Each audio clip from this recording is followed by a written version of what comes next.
Assalamualaikum warahmatullahi wabarakatuh. Baik, untuk menambah barokah, mari kita awali dengan membaca Fatihah bersama. Al-Fatihah. A'udzubillahi minasyaitonirrajim. Bismillahirrahmanirrahim. Alhamdulillahirabbil alamin arrahmanirrahim maliki yaumiddin. Iyyaka na'budu wa iyyaka nasta'in ihdinas siratal mustaqim siratal ladzina an'amta 'alaihim ghairil maghdubi 'alaihim waladdallin. Amin. Kita lanjutkan pada pembahasan dawil furud yang tadi. Jadi bila ada dawil furud selain jad, maka tadi sudah kita bahas pakai menggunakan 3 metode. Sekarang latihan lagi. Latihan yang kedua berarti. Ini contoh yang kedua, coba kita bahas. Yang pertama kita pakai metode mukosamah.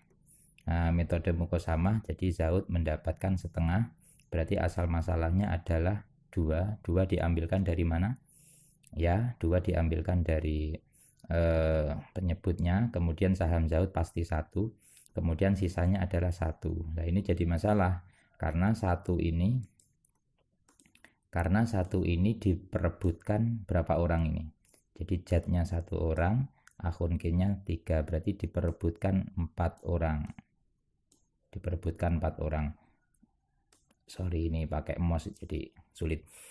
Diperebutkan 4 orang, jadi 1 harus dibagi 4 orang. Karena pecah, maka kita pakai perbandingan, mengutuhkan masalah. Jadi sama seperti yang contoh tadi, contoh pada video yang pertama. Jadi ini namanya perbandingan mubayanah. Jadi kalau perbandingan mubayanah, tinggal jumlah ahli waris 4 ini kita kalikan kepada masing-masing saham, asal sahamnya dan asal masalahnya sekalian. Jadi akhirnya 2 kali 4 sama dengan 8, dan ini juga semua dikalikan 4. Ini kali 4.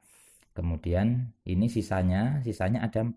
Nah, ada 4 berarti 4 langsung dibagi 4 orang ini. Jadi jad mendapat 1, dan yang 3 ini untuk akhun kin. Ini akhun kin kan 3, berarti dapat 1 juga. Baik, itu yang pertama pakai metode mukosamah. Kemudian yang kedua kita pakai metode sepertiga harta untuk jad. Zaud tetap setengah, jadnya mendapat sepertiga, sisa harta, kemudian akhun kin adalah asobah. Asal masalahnya 6, kemudian sahamnya Zaud adalah 3. Nah ini 6 sudah diambil 3 untuk Zaud, kemudian sisanya adalah 3. Nah 3 ini harus direbutkan oleh 4 orang juga. Sisanya ini direbutkan oleh 4 orang juga. Jadi jadnya 1, akhun q-nya 3. Nah ini namanya perbandingan mubayanah juga. Jadi coba diingat-ingat untuk mengutuhkan masalah itu. Jadi begini perbandingan mubayanah, sama seperti yang pertama tadi. Jadi mubayanah itu bilangan yang besar ini 4 ini total ahli waris. Bilangan yang besar tidak dapat dibagi bilangan yang kecil. Itu mubayanah, bilangan yang kecil. Dan tidak ada bilangan lain yang bisa membagi keduanya. Jadi kalau umpama sama-sama dibagi 2, 3-nya nggak bisa. Nah, kecuali 1, kalau 1 bisa semua. Jadi ini namanya mubayanah. Jadi mubayanah itu bilangan besar tidak bisa dibagi bilangan kecil, dan tidak ada bilangan lain yang bisa membagi keduanya. Maka solusinya adalah ini, jumlah ahli waris 4 ini kita kalikan. Jadi nanti kalikan ke asal masalah dan saham masing-masing. Asal masalah 6 kita kali 4. 6 kali 4 12. Kemudian sahamnya juga 12. Ini dari 3 ini, saham 3 kali 4. Kemudian sisanya berarti sisanya ada 12 karena 12 diambil 24 diambil 12. Jadi sisa 12, kemudian untuk jadnya mendapat 4. 4 ini dari mana? 4 adalah sepertiganya 12. Jadi dia akan mendapat sepertiga sisa. Jadi sisa 12 ini berapa sepertiganya? Sepertiganya adalah 4. Terus kemudian dari 4 ini berarti sisa terakhir adalah 8. Sebenarnya ini juga masih dilanjutkan karena pecah. 8 ini kan kalau dibagi 3 orang pecah. Jadi seharusnya di sini diutuhkan lagi. Tapi sementara kita berhenti di sini, nggak dilanjutkan karena yang penting kita hanya melihat mana yang menguntungkan jad. Jadi cukup yang penting sudah diketahui di sini jad bagiannya adalah 4 sahamnya. Jadi begitu. Kemudian selanjutnya kita pakai metode 1/6 harta, jadi mendapat setengah, Jad mendapat 1/6, dan Akhunkin mendapat asobah. Jadi 6 sama 2 asal masalahnya adalah 6.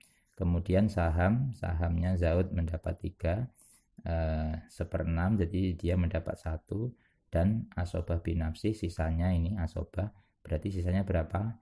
Ini 3 sama 1 4, jadi 6 diambil 4, berarti tinggal 2. Sisa 2 ini untuk Akhunkin. Ini juga jadi masalah karena ini ada 2 harus dibagi kepada 3 orang. Nah, ini bilangan yang besar tidak bisa dibagi bilangan yang kecil, dan tidak ada bilangan lain yang bisa membagi keduanya. Berarti solusinya memakai mubayanah lagi, berarti semuanya dikalikan 3.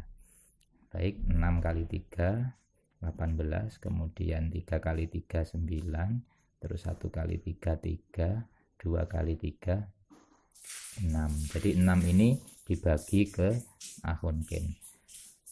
Baik, dari perbandingan 3 metode ini kita cari mana yang lebih menguntungkan kakek.